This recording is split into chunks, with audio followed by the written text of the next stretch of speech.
Cut it. Yeah, as much as I thought about having a recurring theme in my videos, I have to break the mold already and be serious for a while. I have no trouble of admitting that I have a bit nerdy preferences when it comes to entertainment. My friends and family have a habit of reminding me that I watch a lot of stuff that to them seems obscure. I'm bringing it down! Down, down! Bring it all down! And that being the subtle way to put it. Granted, they too can get behind things like Game of Thrones, Cowboy Bebop, Walking Dead, etc, etc. But then there is the other half of the spectrum, that encompasses works which may not be completely off the grid to people who have explored the world of cinema to a global extent, but still raises confusion among those less acquainted to the field.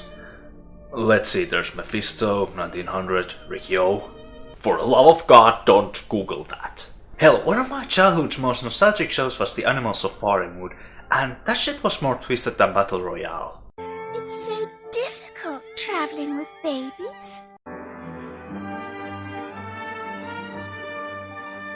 Damn, kid shows used to have balls. And was I actually going somewhere with this? Alright, my point is, besides my preferences obviously being all over the place, is that I like getting invested in what I watch or read. I don't regard myself of being artsy in any way, but when I watch a film or read a book, I like knowing its background and technical details. I like caring about what I see on the screen and what's being written to further the story. I enjoy learning and changing my mind, and what I see has to make sense in the context. Which might explain why every time when somebody tries to explain me how Neon Genesis Evangelion was rich in philosophical narrative, I just wanna jump out of the window. What is this? An empty space? An empty world? A world where nothing exists but myself? But with only myself, I have nothing to interact with. Whatever you say, pal. This is where I check out.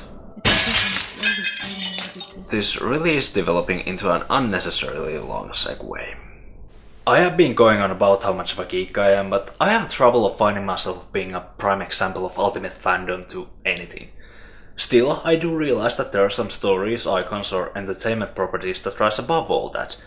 It may be pompous and exaggerating of me to say this, but there are media franchises that correlate so well to national identity that they become forever lodged into cultural heritage. And that is the case with my home country and the Moomins.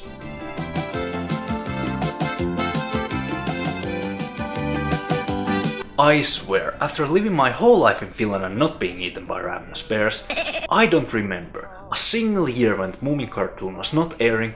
I don't recall a single period when the Mighty Moomin Empire was not present in the stores, and I don't dare even guessing if there was a single summer when that Moomin World in Naantali was not operational throughout the season. You have no idea what the Moomins are, do you? In a nutshell, the Moomins is a beloved franchise of, well, Moomins.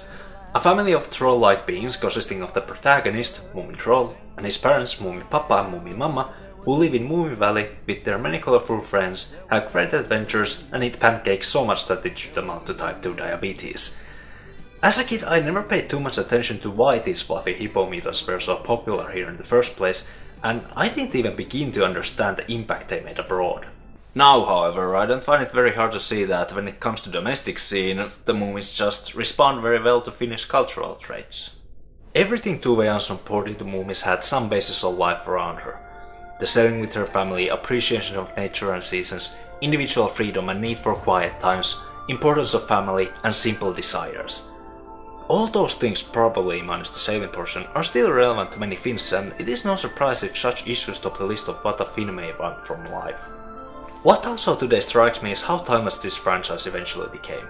It had an atmosphere, its own world which they utilized for unique and meaningful stories. As far as I can tell from many comic strips, books and TV shows I've seen, the Moomins do one thing I hope for more children's entertainment to do, and that is leaving out painful references to modern pop culture. Although I have my fears on this one. Regardless, after seeing that Moomins still catch the eye of the younger generation, I hope there is more to come. Except, not in the vein of the second season of the TV show, Moomins got a time machine and, well, things got weird. When I was older and I finally realized how much Moomins actually meant to me as a child, something occurred to me. I never actually knew who created the whole thing. I mean, I knew the name, but that's all what it was to me at the time. A face and a name, Tove Jansson. Taking her whole legacy for granted, I never paid too much attention to how Jansson came upon creating her most iconic characters, and I feel kinda ashamed to acknowledge how dismissively I looked at her as an artist. To me it was always the simple answer: Tove Jansson, Moomins, the end. No deeper analysis, no whys nor hows, even though she was probably one of the more interesting personalities of her time. I mean, come on, she was a satirist, a cartoonist, a painter, a novelist. She got fed up with being associated primarily on her one iconic work that she started to head her own creation, and after having sexual encounters with both men and women, she spent most of her life in a relationship with a woman at a time when homosexuality was illegal in Finland. Really?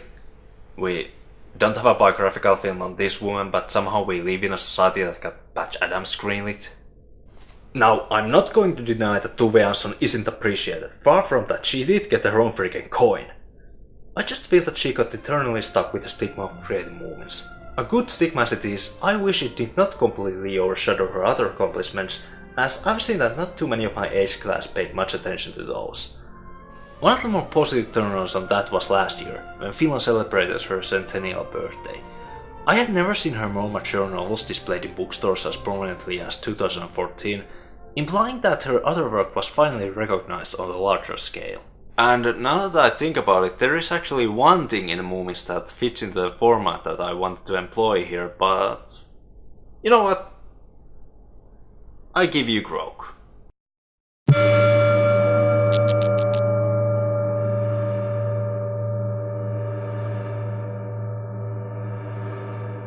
If children got one image burned onto their corneas from a 90s Moomin cartoon, or technically anime, I know, it was Grok.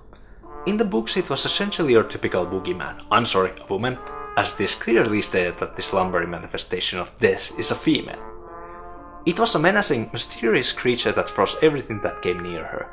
Characteristics were a bit mixed up, as sometimes it was a beastly and primal being that lumbered onward like a zombie, a trait that continued in the Polish stop-motion series.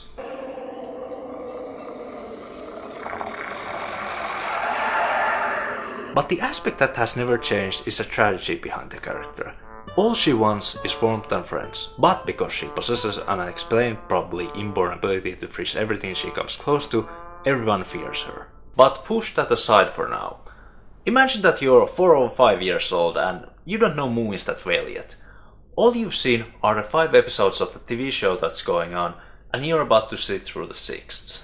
The episode introduces the characters Tingami and Bob, who arrive to Moomin Valley and tell that they are being pursued by the Grok of what they have stashed in their suitcase. At this point, Grok has not been seen or even mentioned. All we have to go on is that she's a scary monster. And apparently she's coming to get the suitcase from these two Oompa Loompas. This episode just builds up Grok's introduction, and when it finally happens, you'll most likely see nightmares for the next couple of years.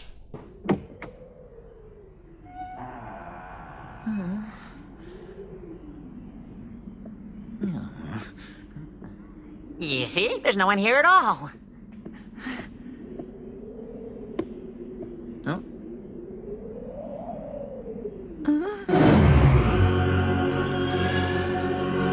You're on your own, people.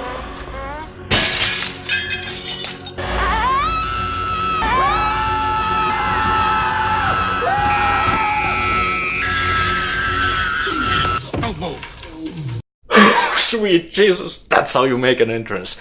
The dead eyes, expressionless face, a hulking appearance in the shadows, and the best part of this all is, she could have just positioned her in front of the porch, just like she does moments later, but no, that is not how the Grok rolls, man. She's here to make a point. She has to drag herself onto that narrow porch just to mess up somebody's psyche for the rest of their lives. She needs to ensure that now she owns you. She needs to ascertain that she has a starring role for the rest of your childhood nightmares. She needs to remind you that from now on, all the way till the end of the universe as we f***ing know it, thou shalt remember. But yeah,